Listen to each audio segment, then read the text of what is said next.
ایک دفعہ حضرت ابراہیم علیہ السلام نے اللہ تعالیٰ سے عرض کیا، اے پروردگار مجھے دکھا کہ تو کیسے زندہ کرتا ہے۔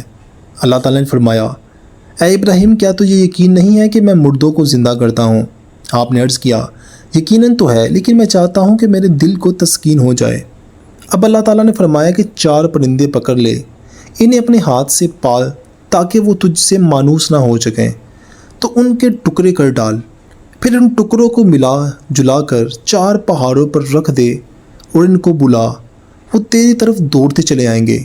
بس جان لیں کہ اللہ تعالیٰ غالب حکمت کرنے والا ہے۔ یہ بھی کہا کہ پرندوں کا کیمہ بنا گیا، پھر اس کیمے کے 4 حصے کر کے ایک ایک حصہ ایک پہاڑ پر رکھا گیا تھا۔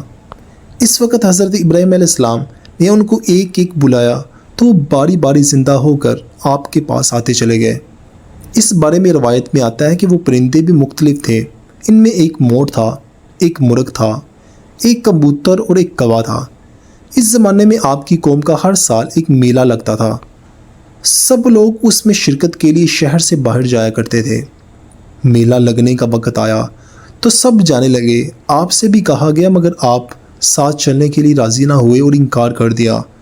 قوم نے اصرار کیا کہ نہیں ضرور چلیں، تب آپ نے انہیں خاموش کرنے کے لیے مجبوراً فرمایا کہ میری طبیعت کچھ ناساز ہے، اور آپ واقعی ان لوگوں سے ان کی بت پرستی کی وجہ سے کر رہے تھے، پریشان اور بے چین رہتے تھے، لہٰذا ان حالات میں یہ کہہ سکتے تھے کہ میری طبیعت کچھ ناساز ہے۔ ایسا کہنا جھوٹ میں شامل نہیں تھا۔ وہ لوگ بتوں کے ساتھ ساتھ ستاروں کو بھی پوجا کرتے تھے۔ آپ نے جب یہ کہا کہ میں کچھ بیمار ہوں تو ساتھ آپ نے ستاروں کی طرف دیکھا، اس سے وہ یہ لوگ سمجھے کہ ابراہیم علیہ السلام نے ستاروں کے ذریعے یہ جانا کہ آپ عنقریب بیمار پڑنے والے ہیں۔ آپ کی یہ بات سن کر وہ آپ کو وہیں چھوڑ کر چلے جاتے ہیں۔ یہی آپ چاہتے تھے، اس طرح آپ کو موقع مل گیا کہ ان جھوٹے خداؤں کی خبر لے سکیں۔ ان لوگوں کے جاتے ہی آپ بت کھانے پر جا گھسے اور ان سے کہنے لگے، تم کیوں نہیں کھاتے، کیوں نہیں بولتے؟ پھر آپ جا گھسے ان میں دانے ہاتھ سے انہیں ضربیں لگائیں، اس طرح انہیں ٹکڑے ٹکڑے کر ڈالا، لیکن آپ نے سب سے بڑے بت کو نہیں توڑا، اسے اسی طرح رہنے دیا تاکہ وہ لوگ آ کر اس طرح متوجہ ہوں۔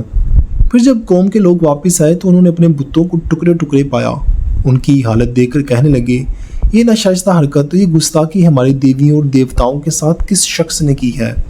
کچھ لوگوں نے حضرت ابراہیم علیہ السلام کے منہ سے یہ الفاظ سن لیے تھے کہ میں تمہارے بتوں کا علاج کروں گا۔ یہ خیال آتے ہی انہوں نے کہا، ہم نے ابراہیم کو بتوں کو برا کہتے ہوئے سنا تھا، یہ کام صرف اسی کا ہو سکتا ہے۔ اس پر کچھ لوگوں نے کہا کہ تب پھر اسے یہاں پر لے آؤ۔ ان میں سے کچھ گئے اور حضرت ابراہیم علیہ السلام کو لے آئے۔ پھر آپ سے پوچھا گیا کہ اے ابراہیم، کیا تو نے ہمارے معبودوں کے ساتھ یہ تو توڑ پھوڑ کی ہے؟ ان کی بات کے جواب میں حضرت ابراہیم علیہ السلام نے فرمایا کہ یہ حرکت ان کے اس بڑے نے کی ہے، اگر یہ بول سکتا ہے انہیں سے پوچھ لو۔ آپ کے یہ کہنے کا مطلب یہ تھا کہ تم لوگ مجھ سے کیوں پوچھتے ہو، اس بڑے بت سے کیوں نہیں پوچھتے جس کے ہاتھ میں کلاڑی ہے، جس سے بتوں کو توڑا گیا؟ ظاہر ہے کام اسی کا ہے، اور یہ کہنے سے آپ کا مقصد بتوں کی بے بسی کا ثابت کرنا تھا۔ مشرکوں نے آپ کی بات سن کر کہا، اے ابراہیم تو جانتا ہے کہ بت بولا نہیں کرتے۔ پھر وہ شرم کے مارے سر جھکا کر بیٹھ گئے۔ یہ بات تو حضرت ابراہیم علیہ السلام ان پر واضح کرنا چاہتے تھے کہ یہ بت جنہیں تم اپنا معبود بیان کرتے ہو، یہ تو نہ بول سکتے ہیں، نہ سن سکتے ہیں، نہ کسی کو نفع پہنچا سکتے ہیں، نہ نقصان۔